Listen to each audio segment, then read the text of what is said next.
Today I'm going to show you some different body types.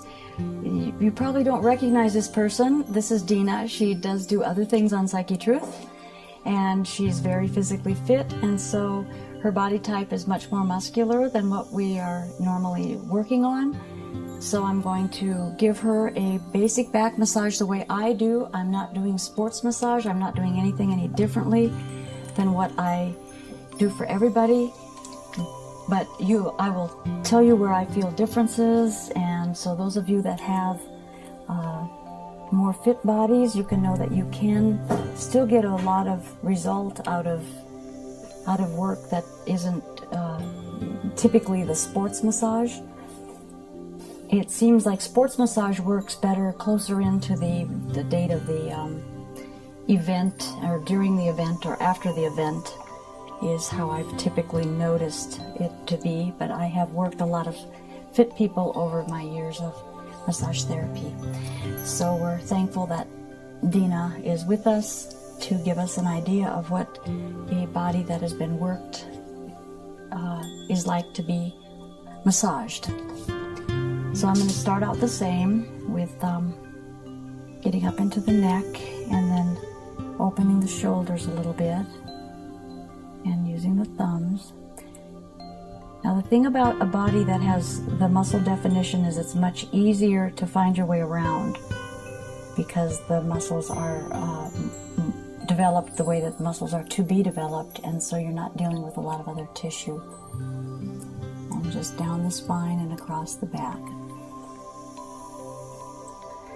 And what I'm feeling is there's some tension across the shoulder blades in the center, right in the thorax. Now we go back up. And this is good to do 3 times if you're a massage therapist out there and you're looking for a new routine. She seems a little more developed on the right side than the left side. We all have a side that's a little stronger. And when I go down the flanks here, the erector spinae, there's more development on the right side of her body. Coming up here, we do the normal, coming up the mid-back, along the vertebrae, and then stretching out the trapezius muscles. You want to go little by little, just inch your way down, stretching, and what you're going to feel is right about here, you're going to cross over the levator scapula muscle. Oftentimes there's crepitus, which is a crunching, or there you feel like you go up a step. It's oftentimes very, very tight in that levator muscle. It works to lift the scapula. And then I like to go to the point of the trapezius muscle and just do little circles up there, up the back. They widen because the muscle goes in a V shape, and then just finding some way to end.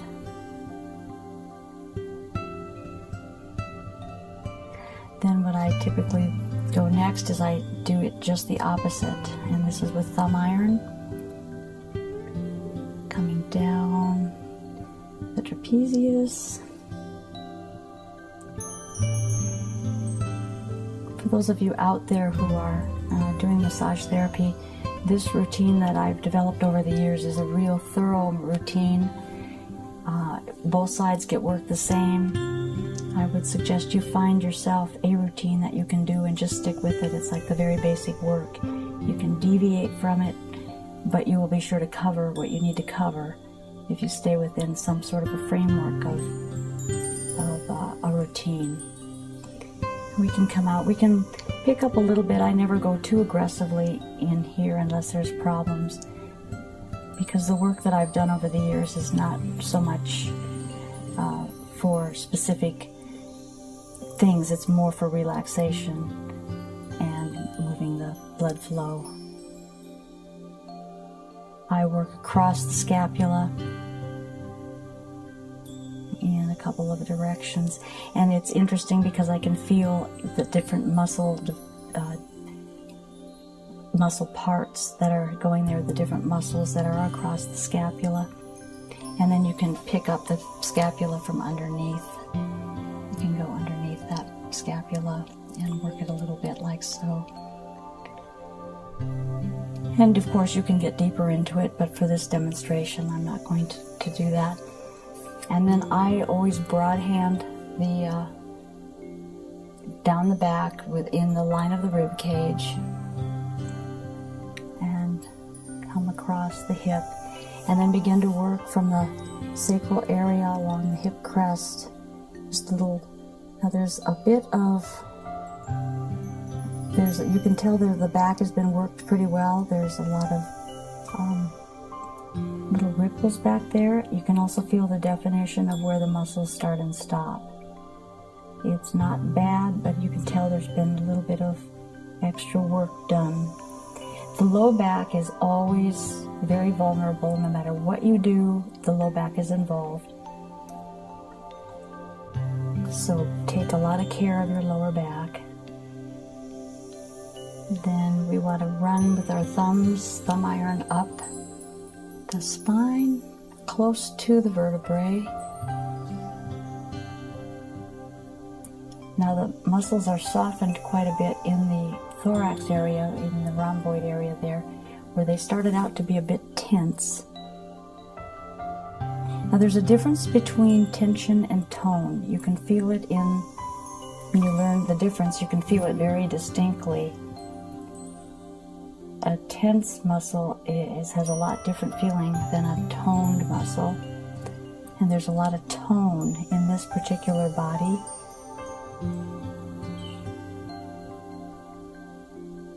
And so even though there's a lot of strength in that muscle, the tension is gone, which could be just tension from driving or anything that we tend to hold ourselves in a funny way.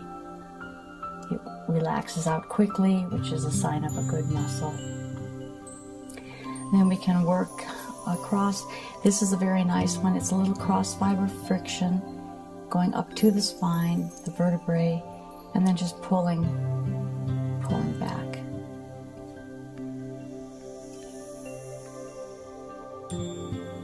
Okay. Now here we're getting into some other muscle groups. So because it's so developed, it's feeling bigger than it was farther down the back. You just keep working the same way. If the texture of the muscle is good, then just keep going. It just means that there's a development in that muscle. And then we can run the fingers back up. And around the shoulder. Down. So then we do the same thing on the other side. Well, I'll have to be down a little bit mispositioned because of the camera angle, so again, the biomechanics of myself is out of alignment. I'm well aware of it. Okay, so we're starting here. We're stretching down through the trapezius to the scapula.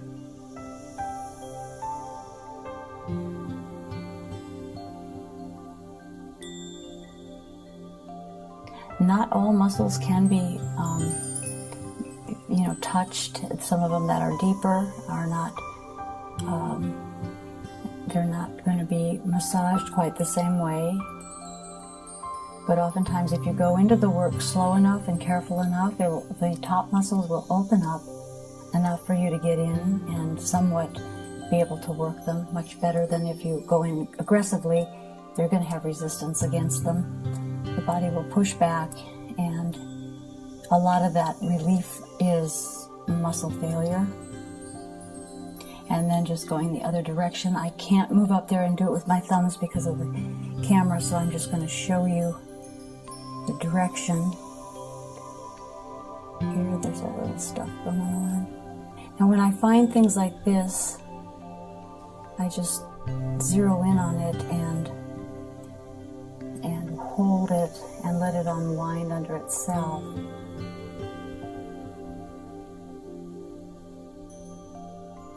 This is on the stronger side of her body, so there's always a little more work that goes on one side or the other. And it feels like it's pulsing good. And the quality of that has changed. It's much smoother right through there where I was concerned. It was a little knot, just a little tiny knot. And it's kind of running up this way.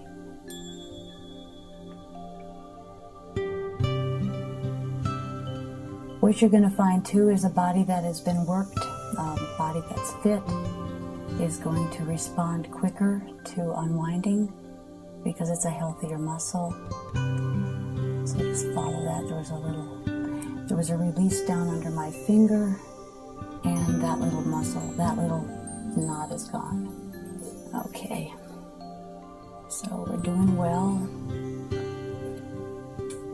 Up over the shoulder blade.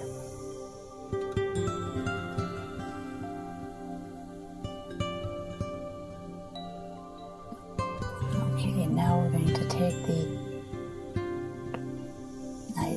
because I'm on this other side and I'm so far down, I'm doing a little bit out of the sequence I normally do, but here I'm going up the trapezius with those little circles.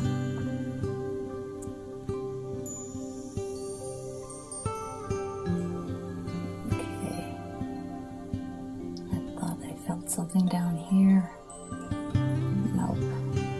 When they're fit like that, you have to be pretty aware of the different muscles, and because sometimes when you pop over a muscle or it's laying on top of another muscle, you might think that it's a problem area when it's really not.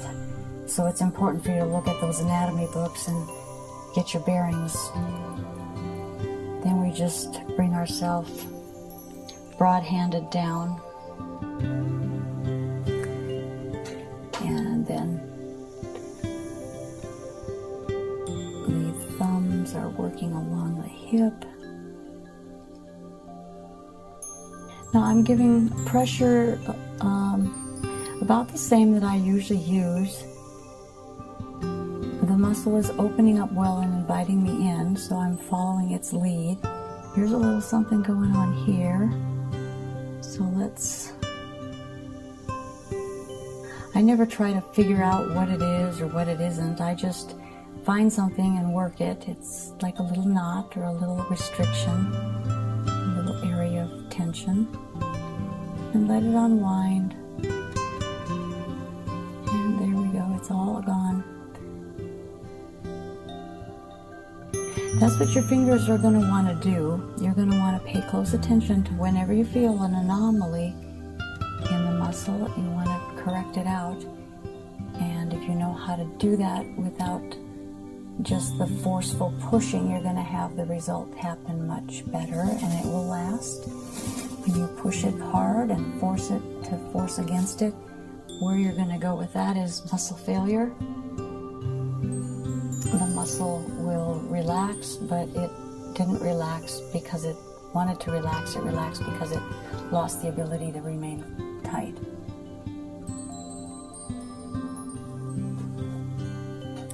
So we go up the three parts of the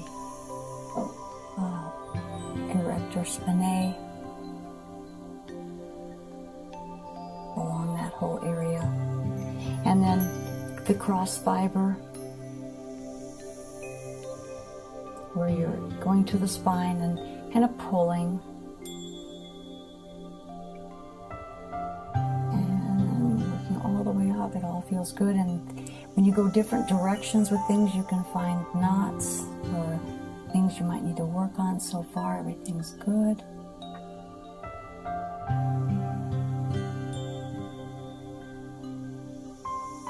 And back down. Sweep it up. I'm going to go to the other side. Normally I would work from this side, but I'm going to go to the other side because of the cameras and do the spinal work where you're taking your fingers up under to the either side of the vertebrae. Hope I can do it with this hand. And then you're vibrating down as best you can. It's really difficult for me. This hand isn't trained to do it. And then spreading it out. And now here, I always take my thumbs and roll up the spine. I'm getting into the spine and rolling it out. This pulls that back muscle away from the vertebrae and you're somewhat getting underneath it here. It's a nice stretch. It's not done roughly or forcefully, but it does really give a stretch along those muscles that are attaching along the vertebrae. And this will take going to the other side of the table, but rather than me doing that, I'm going to just do the best I can from the head here. I always run my finger back down along the spine when I finish with that. And then take it from the other side. And it's the same kind of thing, it's kind of a roll. And the angle that I am is a little difficult to maneuver, but that's because of the challenges of getting this so you can see it and put it into your practice. Up we go.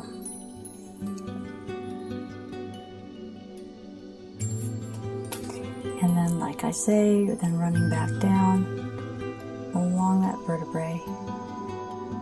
And as you keep going, you're going to feel the muscle getting more pliable and just feeling healthy overall. Now, here, to get up the spine again, it's a widening of a kneading kind of action. You're squeezing together, you're picking it up a little bit, and then pulling across.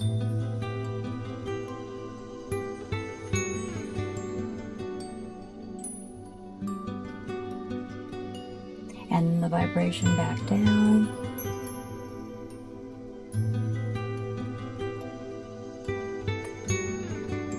And then with this one, I just checked the low back, all is well. It's feeling pretty good through here. A little bit right there. Yeah, feels good. Then I just run my thumbs up, together.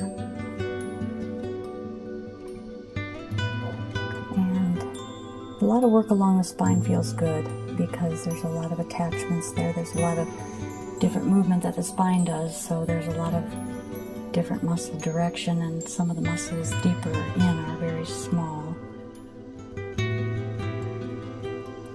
Okay. And then I like to go in between. Now you don't want to go on top of the bone, but I like to go around and in between. Because it's just, again, it's just getting a little bit of stimulation in between each joint at least the superficial level, but there's attachments.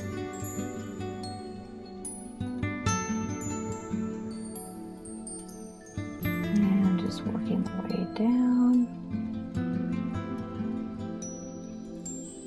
And then to just sweep the body, sweep it open, pulling along the side and up the ribs. You can get your fingers inside the ribs.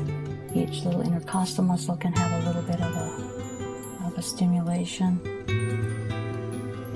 Across the shoulder blade, and I like to do the thumb along the top of the shoulder. And the same thing on this side. Pulling it downward. And then when you get into the ribs, see if you can find the ribs and follow them. Sometimes you can get your fingers good inside. Sometimes as you get closer to the scapula, you have to lose that because the ribs are underneath the scapula. And then we just pull up and give a nice little wrapping sensation of the body coming this direction. Up, and then one last time here. There, and then just a brush down. And then a nice energetic kind of slow closing it all together, just pulling those muscles back into a nice relaxed state. Letting the body know that we're finished.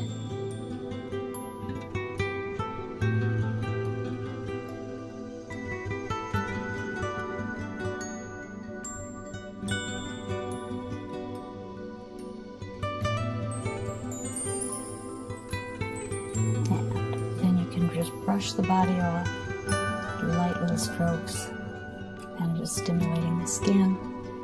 And there we have it.